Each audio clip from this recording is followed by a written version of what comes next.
السلام عليكم، نتمنى تكونوا بخير ومرحبا بكم معايا اليوم في فيديو جديد. اليوم جيت وجبت لكم ياغورت منزلي اللي تيجي صراحة ناجح 100%. ضروري غادي ينجح معكم، خصوصا لا تبعتوا معايا جميع ديال النصائح والطريقة الصحيحة. بقاو معايا تشوفوا التفاصيل وكذلك الطريقة ديال التحضير.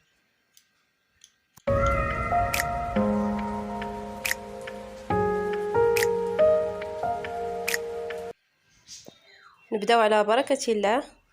غادي نحتاجو في المكونات إطرو حليب.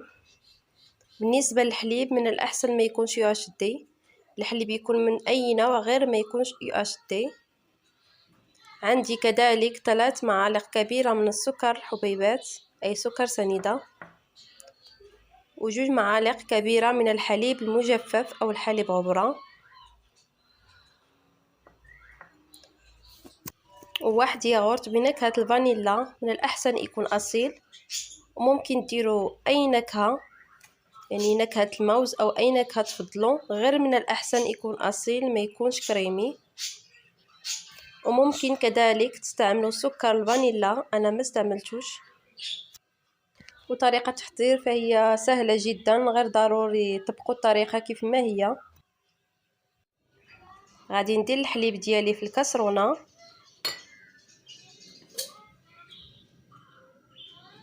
كيف ما كتشوفوا.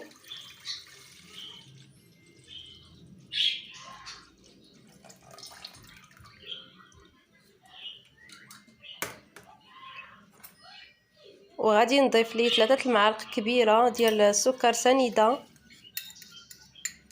راه ما تيجيش حلو نهائيا.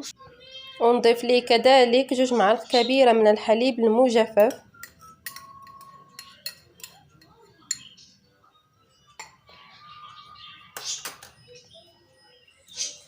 وتنبقاو نحركو بحال هكذا. وغادي نحطوه على البوطه وغادي نخليه يطيب، ولكن ماشي حتى تطلع فيه الغليه حتى يفيض لا، غير تبدا تطلع فيه الغليه نطفي عليه.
مهم انا دابا عملتهم في الكيسان ودابا غادي نسد عليهم.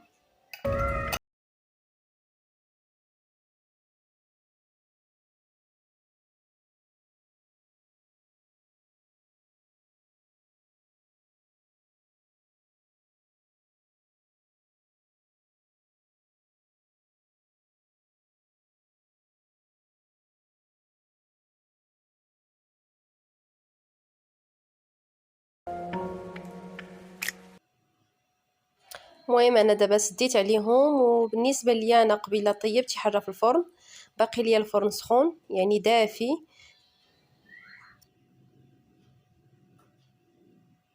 كيف ما كتشوفوا معايا غادي نجيب لاطه تاع الفرن اللي فرشت فيها واحد المنطه، تندير المنطه بحال هكذا كيف ما كتشوفوا،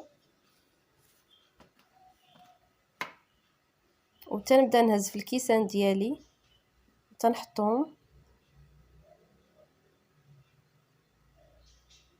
وتنبقى نحط الكيسان ديالي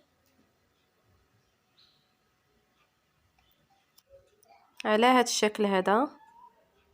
ودائما كنبقى ندير هذه القضيه هذه ملي كنعرف راسي مطيبه شي حاجه في الفرن، تنقول عندي الفرن سخون وعندي الحليب وعندي كلشي في الثلاجه، علاش لا ما نخلط ليهم دغيا هاد الياغورت وكيصبح الصباح واجد. كذلك البنات ممكن تعملوه في طنجره وتعملوا ليه ماء يكون غليان وتغطيو عليه بشي بلاستيكه او سلوفان وتعملوا عليه مانطا، يعني تقدروا تعملوه باي طريقه في هادو اللي عجبتكم. وبالنسبه الى صايبتوه في الصباح مثلا راه في العشيه تيوجد وتعملوه في الثلاجه، ولا صايبتوه في الليل راه الصباح تيكون واجد وتديروا في الثلاجه كذلك. انا غالبا تنوجدو في الليل وفي الصباح منين تنوض تلقاه واجد وتنديرو في الثلاجه يبرد. صافي البنات انا غادي ندخل الياغورت ديالي الفران اللي قلت لكم طيبت فيه وبقى ليا دافي، ومنين يوجد الصباح نتلاقاو ان شاء الله.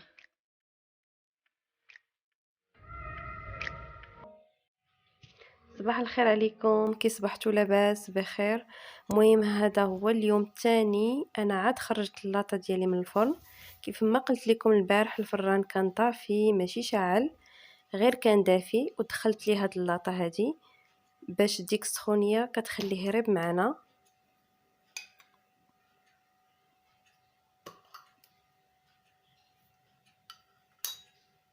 وكيف ما كتشوفوا انا كنحل الكيسان ديالي.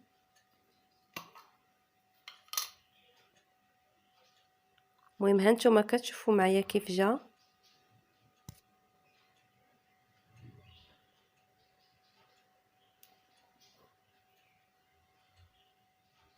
كيف ما كتشوفوا دابا انا غادي ندخلهم للثلاجه يبردوا.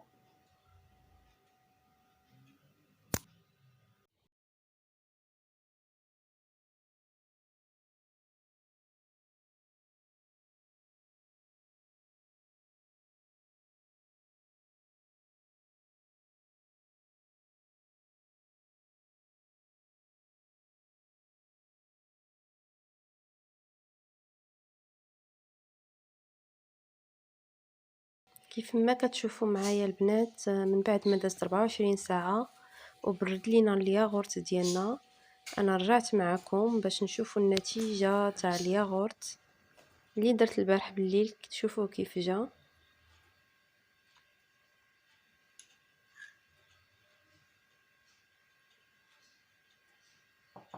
الصراحه تيجي لذيذ بزاف وهائل وكذلك صحي. نتمنى تجربوا وتردوا عليا في التعليقات كيف جاكم، وكذلك تشاركوا الوصفه مع العائله والاصدقاء وتشاركوا القناه باش دائما توصلوا بالجديد ديال الوصفات ديالي.